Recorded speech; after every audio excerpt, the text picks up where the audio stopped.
Welcome to the Product Manager onboarding for the Project Management Process Accelerator tool. This session is designed for product leaders, product managers, and product owners who will be using the PMPA tool on a regular basis to accelerate their AI-enabled software delivery processes.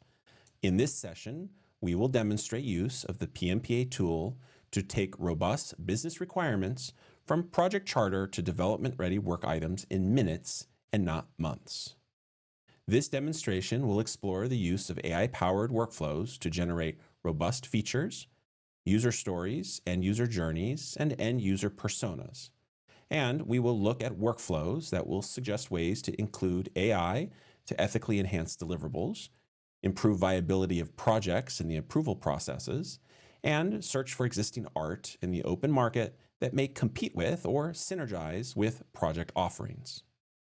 If you're interested in learning how to use the PMPA tool to develop robust quality test plans, please refer to the Quality Engineering Onboarding training session. If you're interested in learning how to use the PMPA tool to develop engineering-level documentation tasks, estimations, or technical subtasks, please refer to the Engineering Onboarding training session. Let's begin. On the left-hand side of the screen is a sample project with some sample work items. These contain BVPs, project charters, and some sample epics, user stories, and other work items we've prepared in preparation for this demonstration. On the right-hand side of the screen is the PMP application. Let's begin by signing in to the PMP application by providing a valid user login and password. The PMPA application is SOC 2 compliant and therefore requires a multi-factor authentication token at every login.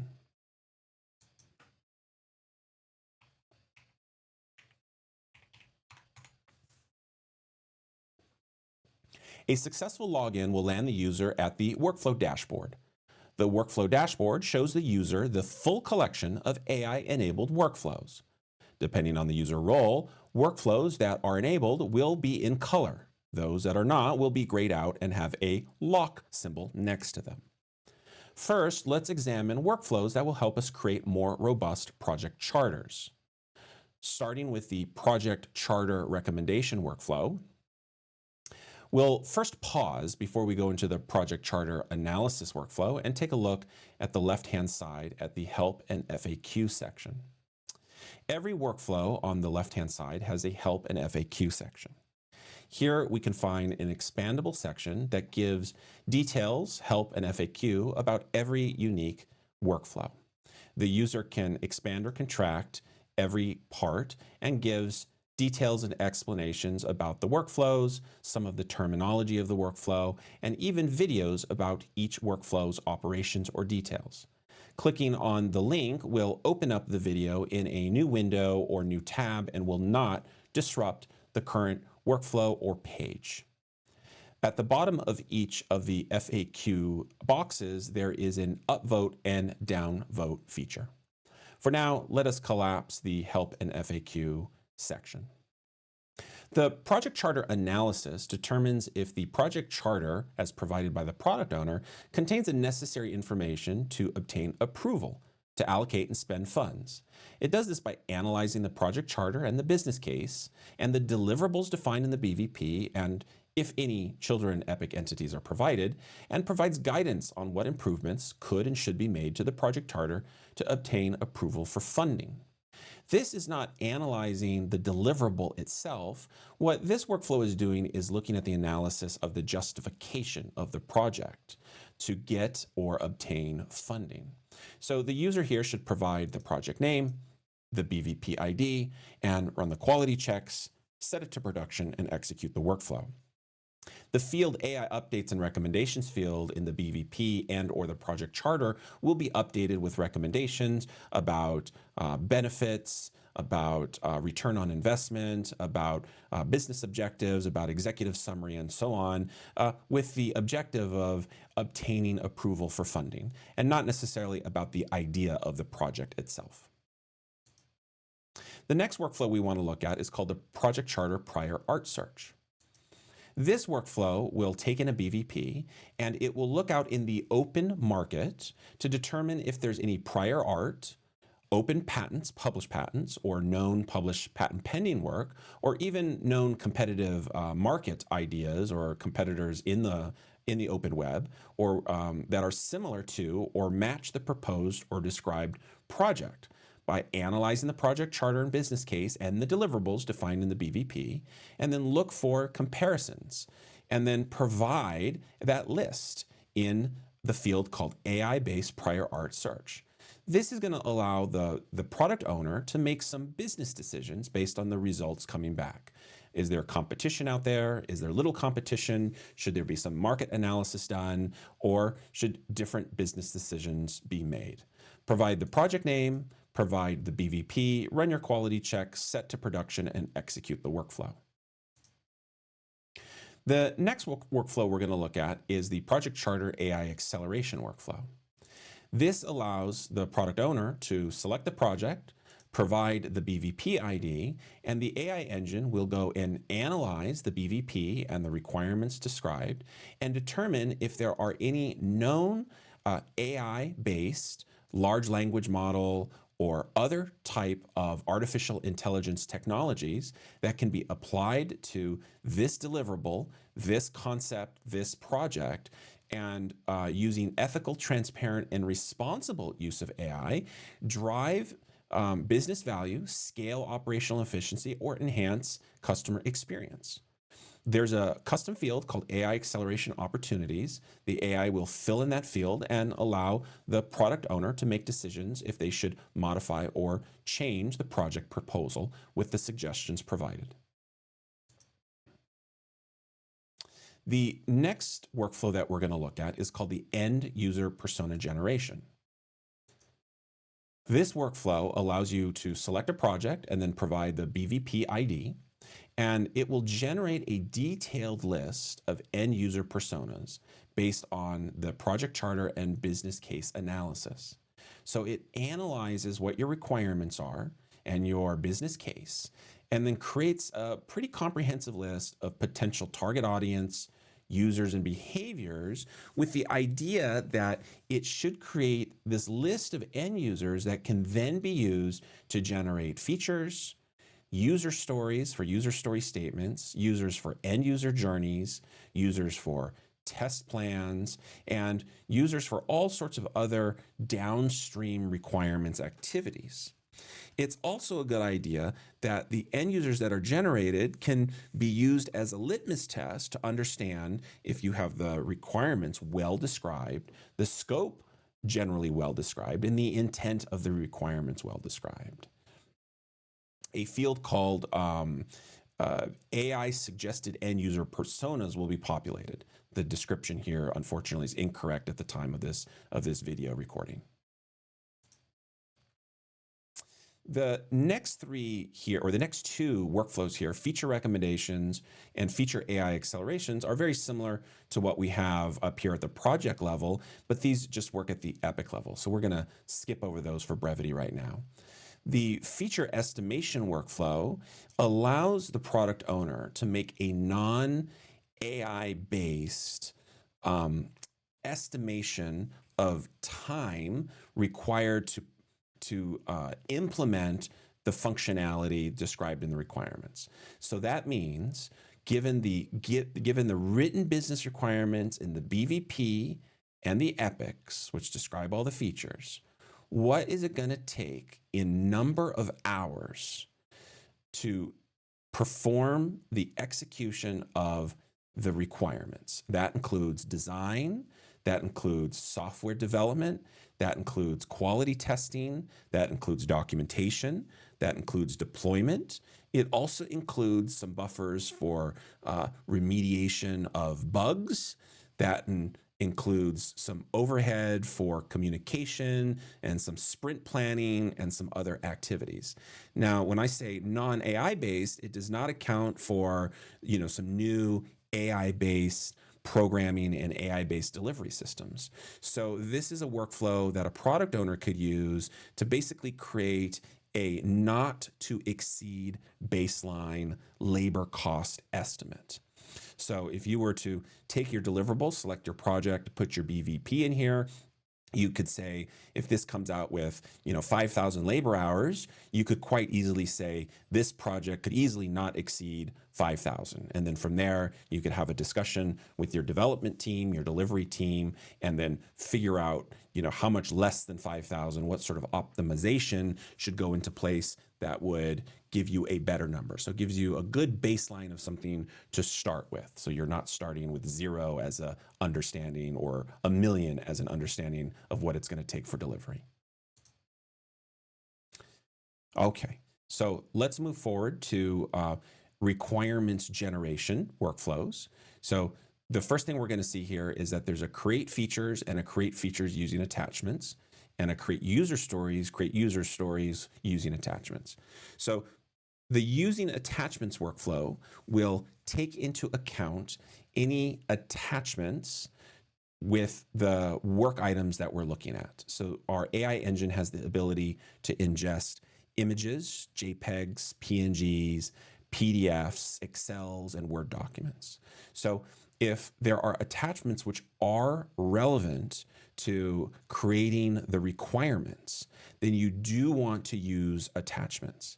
If there are attachments which are not relevant to generating the requirements, because you may have attachments that are there, but they're not relevant to the requirements, and it may just confuse the AI system, and you don't want to delete or remove, or you can't delete or remove the attachments, then you're going to want to run the workflows without the attachments, so it does not confuse the AI system. So otherwise, the logic of these two is the same. One just ignores the attachments, and the other one consumes the attachments.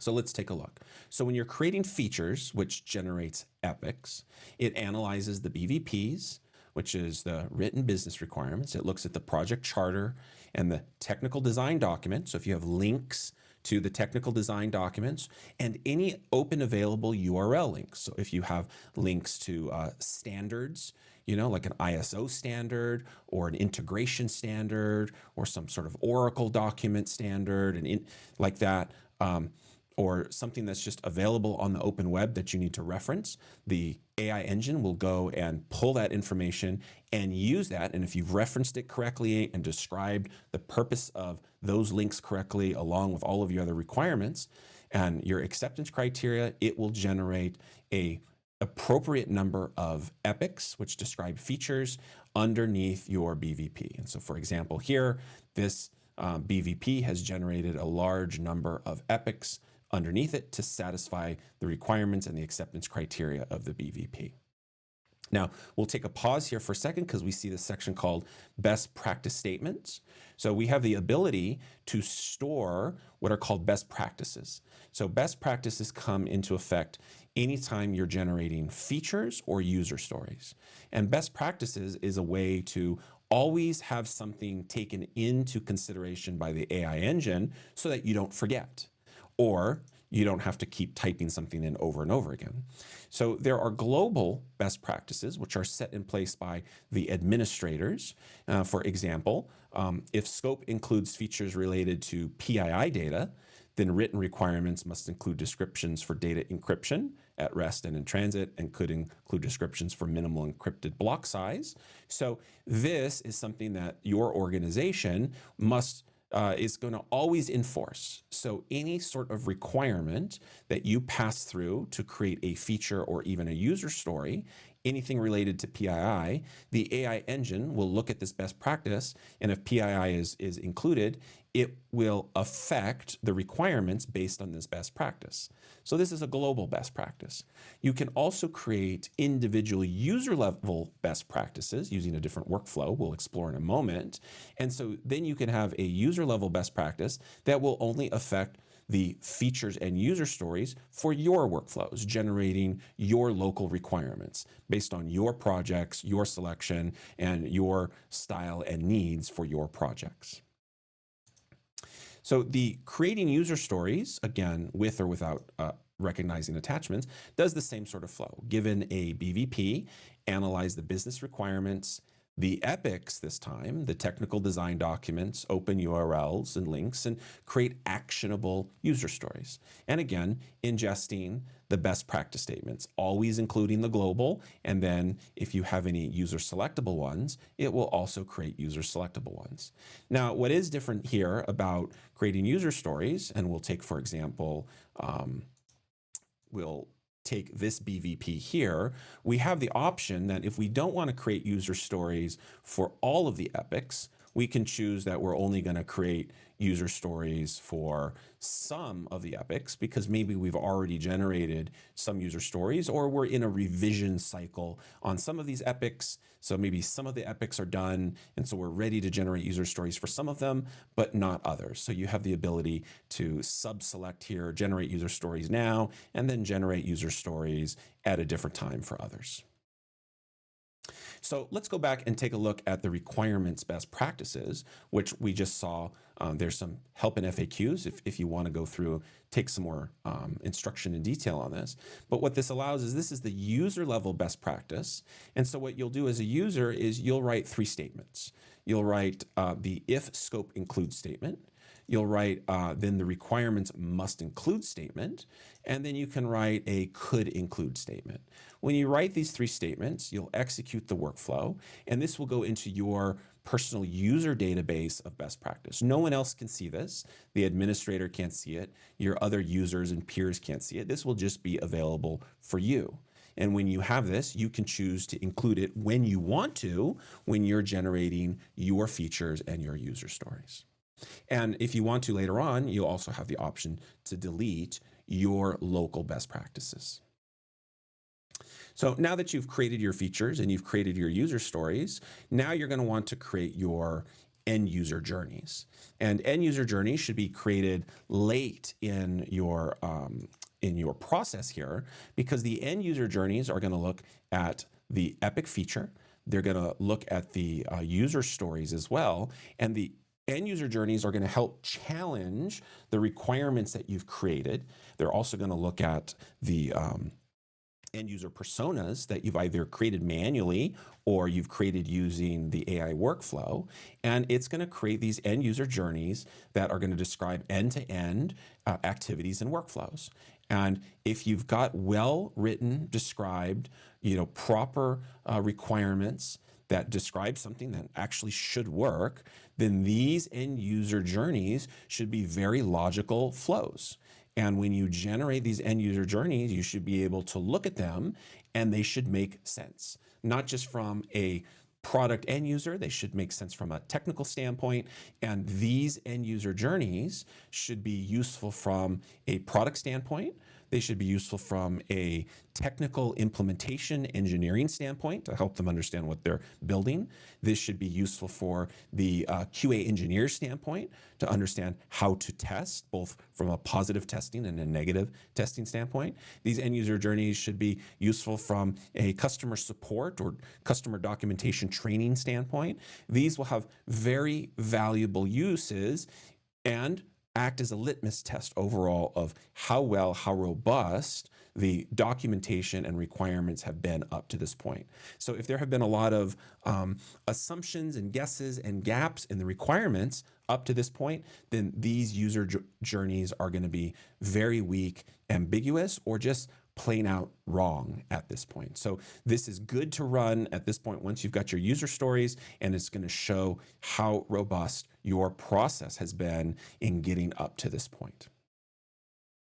So we've generated a lot of requirements within a very short amount of time, and we've validated we've got good requirements by getting to the end user journeys. So now let's go and take a look at our release notes. So in this workflow called Create Release Notes, we can choose our project and we can put in an Epic ID here. And what this will do is this will take a look at, given the Epic, and it will take a look at all the user stories and the Epic itself, and it will create customer-facing release notes for this Epic feature. So if you're going to release this feature out to the world, what is this feature? And it'll be customer-facing release notes for that feature. If you need something that is more like a press release for this feature, or something that's going to go into social media, then you need more like a video script. You can use this workflow, which uses the same sort of logic in the back end, except it writes it out more like a video script with timing and more like a voiceover. You can use this workflow. And if you're looking at creating a release note that is for items in a fixed version, which is your release, then you're going to want to use this workflow. And so what this workflow will do is it'll look at everything that is in your release, or fixed version as it's called in Jira, and it will bring all of those items together: stories, your deficiencies, your tasks, your whatever you've got in your fixed version. It'll analyze all of those items and give you a set of documentation. And the set of documentation will be a customer-facing documentation, a customer support documentation, a technical documentation, depending on the nature of how many items and the nature of the types of items in there. It may give you just one release note document, or it may give you 3 or 4 pieces, different release note documentations that are written in different formats with different voice and nature in it, so that you can use it and disseminate it in different ways. And then you can choose which ones you want to keep, or what voice and perspective you like, and delete the ones you don't like and keep the ones that you do like. So I hope this has been helpful to you as a product owner, to help you get from your project charter and your core business requirements down to development ready items very, very quickly. And then also, of course, the tediousness of generating customer-facing release notes. We make it very, very quick through these features at the bottom. And I hope this helps enable you on your AI-enabled software delivery lifecycle. So with that, I wish you the best of luck. And if you have any questions, please feel free to reach out to us. Thank you and have a great day.